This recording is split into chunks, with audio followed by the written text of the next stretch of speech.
안녕하십니까. 미래예측 박영수 교수입니다. 지난 시간들에는 의식주의 미래, 의식주의 3D 프린터가 들어와서 많은 변화가 일어난다. 이런 예측들은 어떻게 하는 것인가? 오늘은 미래 예측 방법에 대해서 말씀드리겠습니다. 한두 사람이 미래를 예측하는 것이 아니라 저희는 주로 3,500여 명이 1년 내내 토론을 해서 결과를 내서 UN 미래 보고서 뭐 이런 것에 발표를 합니다. 미래 예측 기법에는 40여 개가 있고 그 중에서 반드시 서너 개를 활용을 해야 되고 또 미래는 언제 처음 변화의 시작이 일어나는가? 대부분 사이언스지, 뭐 네이처지 이런데 200여 개 저널지에 10년, 15년 연구 결과가 이제 인정이 되어서 발표되는 날짜를 굉장히 중요시합니다. 그리고 그 제품을 특허를 받았거나 시제품이 나왔거나 그런 날짜, 그리고 그 시장의 규모가 미국 시장은 얼마, 전 세계 시장은 미국 시장 곱하기 4 이렇게 해서 얼마를 우리가 예측을 해내죠. 그리고 어떤 제품이 하나가 나왔을 때에 이 제품이 나와서 세상이 이렇게 변하겠구나라고 저희들은 예측을 합니다. 그림에서 보면 이제 우리가 한 달에 5개, 4개 내지 5개 정도의 치약을 그죠? 각 가족이 5명의 가족이 치약을 튜브를 눌러가지고 쓰고 버립니다. 5개를 버려요. 이 5개의 튜브가 땅에 들어가서 녹아 없어지는데 500년이 걸립니다. 우리가 얼마나 나쁜 짓을 하고 있는지 무의식 속에 우리가 버리는 튜브를 이렇게 환경오염의 주범으로 만약에 생각을 한다면 대안은 바로 이것이다 이런 거죠. 요거는 이제 칫솔은 뭐 그대로 있겠지만은 치약을 이게 하나의 소프트 젤이라고 그럽니다. 젤을 이빨로 딱 깨물어요. 깨물으면 이게 입안에서 녹고요. 그리고 입안에 있는 뭐 다양한 세균을 죽여주는 이런 물질이 들어가 있죠. 치약하고 똑같은 물질을 우리는 거의 튜브 없이 이제 활용을 할 수 있게 되는 거죠. 이것은 지금 뭐 다양한 환경부 다른 각국의 단체들이 이게 굉장히 환경오염에 도움이 된다라고 지금 선정을 하고 있는 이런 단계이기 때문에 우리는 조금 있으면 치약의 튜브 회사가 없어지지 않을까 이런 생각도 하는 거죠. 그 다음에 이 제품은 MIT가 7년 연구한 겁니다. MIT 하버드가 7년 정도를 연구를 해서 이제 AI 인공지능이 파리 이 한 마리가 방 안에 실제로는 AI 인공지능이에요. 로봇이 날아다니는데 로보비, 비가 이제 벌레라는 뜻이죠. 벌이라는 뜻입니다. 이런 것을 만들어서 내가 무엇을 하고 있는지 상대방이 무엇을 하고 있는지 아니면은 환경오염 지역에 이 파리가 날아다니면서 벌이 날아다니면서 그 상황을 다 우리에게 매번 카메라로 영상으로 전달해 주는 거죠. 그렇게 되면 우리가 사실 수위를 두거나 그죠 사람이 뭐 겪어봐야 사람은 눈에 안 보이는 게 많아요. 이렇게 AI 인공지능이 확실하게 우리에게 모든 것을 알려주는 그리고 모든 데이터를 손쉽게 저장을 해주는 이런 시스템이 우리에게 다가옵니다. 이것은 2016년 6월 8일 사이언스지에 게재가 되었고요. 이 로봇은 유명한 로봇입니다. 아틀라스라고 이 로봇이 뭐 지금 한 20년간 연구해서 마침내 로봇은 이제 넘어지면 절대로 일어나지 못했어요. 이 로봇은 지가 넘어져서 스스로 일어나서 그리고 사람이 밀치면은 지가 뭐 떠밀려서 그죠 뒤로 갔다가 앞으로 갔다가 그리고 스스로 밖으로 나가서 자기의 의무 해야 할 일을 알아서 하는 이런 로봇이 아틀라스라고 나왔습니다. 이것도 6월 8일경에 이제 전체 많은 것을 보여줬는데 아마존 같은 데는 이제 이런 로봇을 수만 대를 활용하여 아마존이 배달을 하죠. 각국의 각 도의 시도에 이 배달을 할 때 사람이 만약에 그거를 구분해요. 솔팅 한다 그러는데 이거는 뭐 종로 2가 이건 종로 3가 종로 4가 간다고 물건을 전부 자리에 배치를 하는 이런 일은 24시간 이 로봇이 하게 됩니다. 잠을 자요. 얘들은 밥을 달라 그래요. 뭐 화장실을 가나 그죠? 굉장히 인간이 하기 힘들어하는 일들을 얘들이 맡아서 하는 거죠. 자기가 뭐 넘어졌다가도 스스로 일어날 수도 있고 창문 열고 밖으로 나가가지고 밖에서 빠른 속도로 달려서 자기가 원하던 물건을 받아가지고 가지고 오는 그리고 앞으로는 우주선에 물건을 배달하는 로켓이 옛날에는 한번 배달하고 바다에 내리면서 폭파했어요. 재활용을 못했는데 이제 2016년 5월 5일 날 재활용을 하게 되었습니다. 이것도 거의 4, 5년 연구해서 매번 내려오면서 폭파하고 내려오면서 폭파하다가 드디어 스페이스X 테슬라 자동차가 운영하고 있는 일론 머스크의 회사죠. 딱 와서 바다에 완전하게 정확하게 이제 폭 내려 꽂아 앉아서 그 로켓을 2번, 3번, 10번, 20번 활용하면 이 로켓 하나가 뭐 수조 원 정도 한다고 친다면 앞으로 저희는 어떤 예측을 하는가 하면 우주 여행이 값싸진다 이렇게 예측합니다. 왜냐하면 우주선에 올라갔다 내려갔다 하는 이런 기기 또는 위성 또는 이 로켓이 재활용이 가능하기 때문에 싸진다는 거죠. 이것은 일론 머스크가 이루어놓은 뭐 거대한 하나의 과학적인 진전이라고 저희는 봅니다. 또 요즘에 많이 쓰는 것은 도우미인데요. 가사 도우미. 일본 정부가 앞으로 10년 후에는 노인들 가구에 1인 가구에 전부 노인 도우미를 한 개씩 지금 배치를 하겠다. 사회복지가 바로 로봇을 한 대씩 각 가정에 주는 것이다. 이렇게 이야기를 했어요. 이 로봇은 젠보라는 로봇인데 굉장히 값이 싸졌다라는 것이고 나온 날짜는 뭐 이게 지금 올 6월 초에 나왔습니다.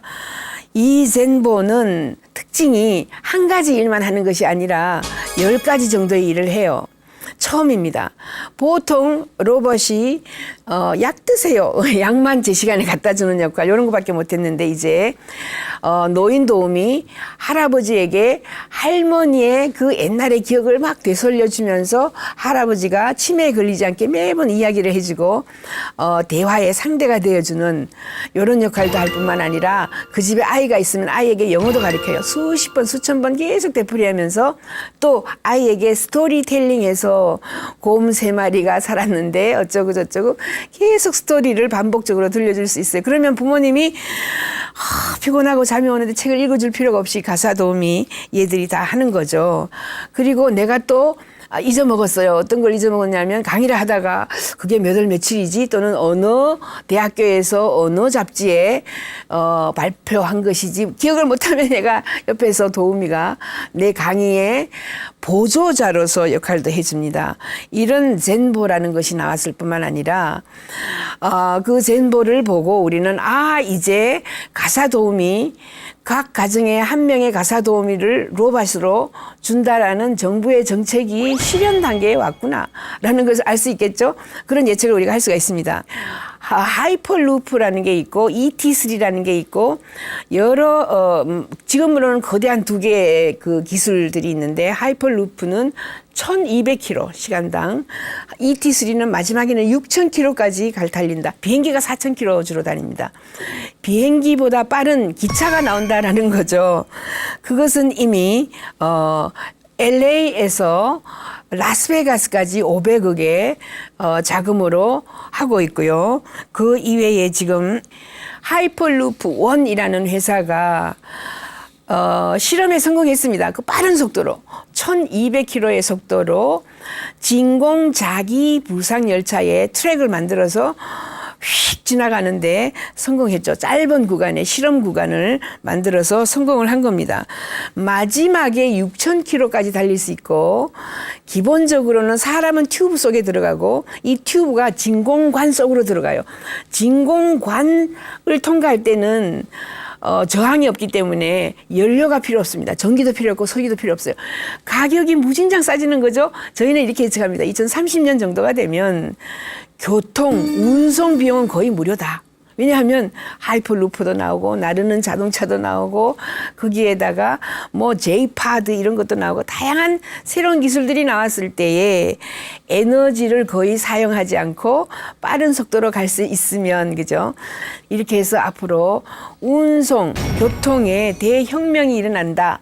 그 이유의 하나는 지금 15년, 20년 연구한 하이퍼루프 ET3 같은 것들이 우리에게 다가온다. 이런 겁니다. 그리고 이 아주 가볍기 때문에 ET3 같은 것은 제가 실제로 들어봤는데 아주 두 사람이 들 수 있어요. 가벼워요. 그래서 이 폴대라 그러죠. 지탱하는 이 대가 아주 여기 하나 뜨문 있는 겁니다. 그렇기 때문에 지금 현재 KTX 제조 비용의 100분의 1로 지을 수 있다. 또는 갓길, 철로 갓길 또는 도로 갓길에 바짝 세우면 된다. 이런 식으로 이야기를 하고 있습니다. 이만큼 새로운 교통의 신기술이 나오게 되면 지금 하이퍼루프 1 같은 데가 만들고 있는데 신기술이 나오게 되면 우리가 지금 이렇게 많은 자동차를 탈 필요가 없죠. 자동차의 소멸까지도 저희가 예측을 하고 있습니다. 이런 큰 변화의 흐름도는 언제부터? 거의 20년 전부터 시작이 되었다라는 거죠. 그 다음에 이제 핸드폰을 가지고 사진을 이렇게 쭉 비춰보면 상대방이 행복한 거, 그죠? 해피 90이 나올 수도 있고, 어떤 사람은 뭐, 앵그리, 화가 난 뭐, 앵그리 45, 새드, 슬프다, 슬픈 거 55, 이런 식으로 상대방의 감정을 완전히 핸드폰에 카메라를 대서 보면은 다 알 수 있어요. 그러면 내가 어머니한테 잡비 받으러 갈 때 어머니 딱 비춰보고 해피 99, 행복한 감정이 99일 때 딱 가서 어머니 돈 주세요. 할 수 있는 거죠. 이런 것도 나와서 이제 감정을 손쉽게 읽을 수 있다라고 저희가 예측을 하죠. 네가 어떻게 알았어 하면은 이 기술이 바로 5월 29일 날 새로 나온 상대방의 표정으로 기분을 알 수 있는 이런 소프트웨어가 나왔다라는 겁니다. 1790년도에는 농민이 95%, 5%의 성직자 이랬습니다. 이러다가 이 농민들이 이제 트랙터가 나왔어요. 1940년대 트랙터가 나와서 농민 5,000명이 하는 일, 3,000명이 하는 일을 트랙터가 대신해서 했습니다. 그래서 트랙터 회사가 이제 서서히 붐하는데 그러면 농민들 전부 다 굶어 죽었는가? 그게 아니고 전부 트랙터 공장에 가서 일을 했다는 거죠. 저희가 오늘 없어지는 것, 사라지는 것, 소멸하는 것, 붕괴하는 것 대부분은 우리 인간들 스스로 변화하거나 그죠? 우리가 스스로 대응할 수 있다. 트랙터 공장에 가서 일하면 되는 거죠. 수많은 것들이 많이 사라졌습니다. 1980년대에 우리가 가지고 있던 PC 그죠? 이제 PC가 퍼스널 컴퓨터가 책상에 왔어요. 그리고 거기에 사전도 들어가고 이제 뭐 벽에 있는 달력도 들어가고 게시판도 들어가고 사진도 다 들어갔죠. 계산기도 들어가고 이것들이 요즘에는 지금 PC로 갔습니다. 그죠? 그 많은 변화들을 보면서 우리는 내가 가지고 있는 이 일자리는 영원한 것이 아니구나. 왜냐하면 지금까지 인간의 역사 5억 년 사이에 변하지 않은 게 없습니다. 모든 것은 다 사라졌어요. 모든 것은 다 변했습니다. 이것은 지금 뭐냐 하면 1950년대에 브레슬라이즈라고 해가지고 음주 측정기입니다. 음주 측정기 요즘에 어떻게 변했는가 하면 이렇게 변했습니다. 핸드폰 위에 조그만 음주 측정 기기를 갖다 꽂으면 불면 음주가 측정이 되는 거예요. 그런 것뿐만 아니라 정말 간단한 것들이 많이 나왔는데 음주는 이제 앞으로 금방 측정을 할 수도 있고 음주 측정기는 또 사라진다. 굉장히 중요한 이야기입니다. 왜냐하면 이제 사람이 운전하지 않아요. 2025년이 되면 무인차가 나와서 자율주행차가 나와서 인간이 운전하는 것은 불법이다. 이 테슬라의 일론 머스크가 2013년에 한 말입니다. 앞으로 인간이 운전하는 것은 불법이다. 모든 자동차 사고는 인간의 실수에 의해서 97% 실수에 의해서 일어났다. 이런 이야기까지 하고 있죠. 그래서 저희는 앞으로 이제 음주 측정기 또는 음주를 측정하는 사람도 없어지고요. 수많은 것들이 없어진다라고 봅니다. 또 저희가 이렇게 예측할 수가 있어요. 앞으로 40cm, 80cm 전혀 구분이 안 돼. 네가 어떻게 알았어? 당신이 어떻게 그런 결론을 내요?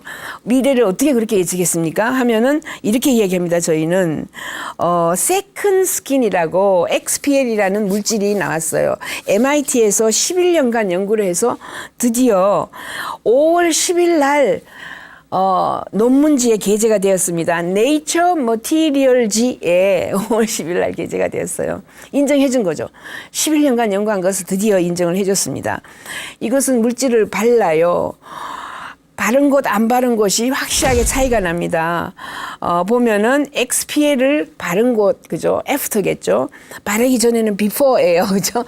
바르기 전에는 80세 노인이 주름이 이렇게, 그죠? 있다가 싹 없어집니다. 이것을 물질이 두 가지인데요. 바르고 말랐다가 또 한 번 바르면 24시간 쫙 펴줘요, 주름을. 그리고 또 4개월 내지 5개월을 지속적으로 바르면 그 분야의 주름이 펴진다는 거죠. 그렇게 되면 아까 이 할머니처럼 이제 이 할머니는 80세입니다. 80세 얼굴이 40세 얼굴과 거의 비슷하게 되는 거예요. 이런 세상이 온다라고 본다면 광고는 앞으로 어떻게 변할 것인가? 이것은 또 광고는 지금 현재 마이크로소프트 회사에서 MS에서 홀로 렌즈를 개발하여서 홀로 렌즈가 카메라입니다. 카메라로 막 찍어요. 홀로그램으로 광고를 찍습니다. 광고를 찍어가지고 미쯔비시 회사에서는 광고를 이미 공중에 홀로그램으로 공중에 딱 떨어뜨려요. 내가 지나가는 길목에 내가 좋아하는 뭐 미래에 관련된 서적이 나왔다 하면 딱 떨어뜨려요. 내가 언론사 보게, 그죠? 그리고 내가 광고를 촬영해서 지금 화면에 보면은 촬영한 모습인데 이 사람이 모자 쓰고 있는 사람이 자기를 촬영한 거예요. 자기 딸하고. 이렇게 하면 화면이 적어지고요. 이렇게 하면 화면이 커집니다. 홀로그램이니까 공기 중에 화면이 있는 거죠. 공중에. 이것을 이제 이메일처럼 보낼 수 있어요. 핸드폰으로. 우리 시집에 있는 미시간에다가 보내면 미시간에 있는 시부모가 우리 손자 이렇게 잘 놀고 있구나를 공중에 떨어뜨려서 화면을 봅니다. 이렇게 되면 지금 우리 신문의 광고가 거의 죽었어요. 그죠? 신문의 광고 아무도 안 합니다. 요즘에. 그 다음에는 방송의 광고가 거의 안 해요. 어디로 가요? 전부 다 SNS에 가는데 SNS 광고마저도 없어질 수 있습니다. 또 이제 알약을 3D로 프린트하는 이런 기계도 나왔습니다. 이 기계는 이 글라스고 대학에 있는 리 크로닌이라는 교수가 제일 먼저 만들었는데 알약을 3D로 프린트하게 되면 어떤 현상이 일어나는가? 굉장히 많은 변화가 일어나죠. 앞으로 제약회사는 알약을 만들어서 팔지 않습니다. 이제 자기 퍼스널라이즈드 메디슨이라고 해서 개인 맞춤 약제. 나는 당뇨가 있으니까, 나는 고혈압이 있으니까, 나는 뭐 척추측만증이 있으니까, 나는 무슨 있으니까 아스피린도 나에 딱 맞는 아스피린을 내가 프린트해서 먹는 거죠. 제약회사는 이제 앞으로 포대에 밀가루 같은 약 성분만 팔 거예요. 그죠? 그리고 의사들은 전부 개별적으로 아스피린에 뭘 얼마를 타고 개별 나의 병명에 따라서 알약이 다 다릅니다. 그래서 각 가정에 알약 프린트기를 한 개씩 요즘에도 뭐 4, 50만 원, 5, 60만 원짜리가 이미 나왔어요. 그런 식으로 알약 프린트기를 각 가정에서 스스로 프린트하게 되면 약국이라든가 약사라든가 약대라든가가 아주 그죠?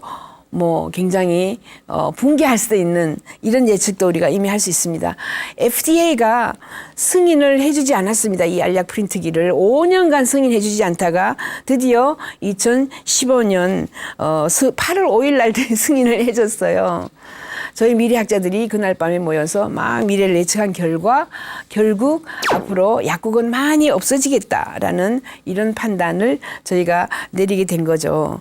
그리고 앞으로 미래에는 거대한 공항이 필요 없습니다. 지금 가지고 있는 공항으로도 충분하게 우리가 활용을 할 수 있다라는 예측을 합니다. 그 이유는 이제 달파가 7년 전에 사이언스지 저널지에 이미 승인을 받았고 이미 3월 달에 시제품이 나왔고 5월 달에 5월 9일 날은 이제 진짜 제품이 나온 거예요. 뭐냐 하면 수직 상승, 수직 하강하는 이런 비행기가 나왔습니다. 이 비행기는 VTOLX라고 우선에는 국방연구원 또는 국방부에서 사용할 건데 아무 데서나 뜰 수 있어요.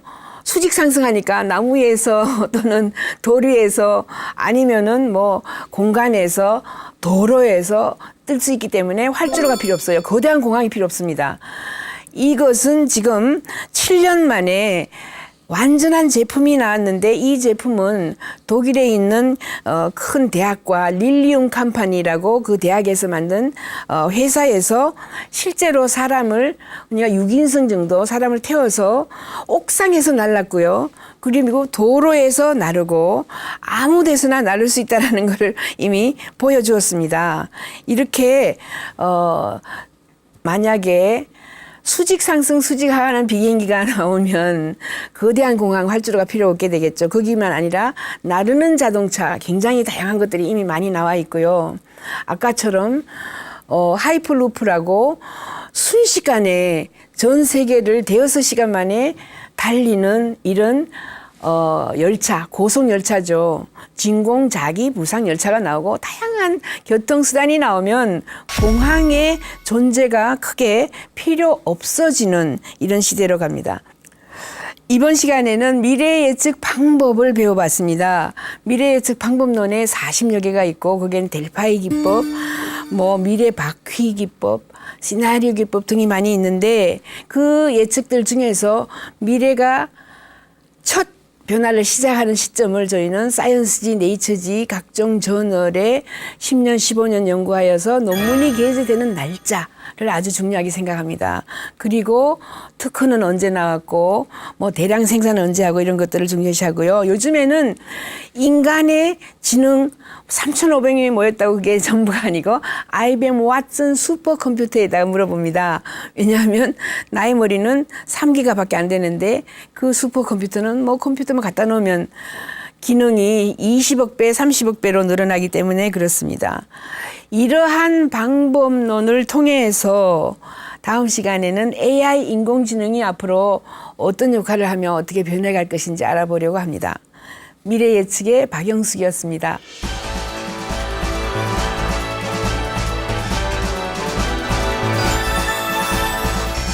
로봇은 이미 우리에게 가까이 다가올 것입니다. 진료, 진단하는 의사의 일자리를 뺏어간다든가 판사의 일자리를 뺏어간다든가 그리고 2045년이 되면 인간보다 로봇이나 인공지능이 더 똑똑해진다. 지식을 업로드, 다운로드 받아요. 이제 더 이상 공부하는 일이 없어집니다. 인간은 아직까지 튜어링 테스트라고 해서 지능이 5세 여하 정도 인간의 뇌처럼 똑똑해지는 시점을 2025년이라고 합니다.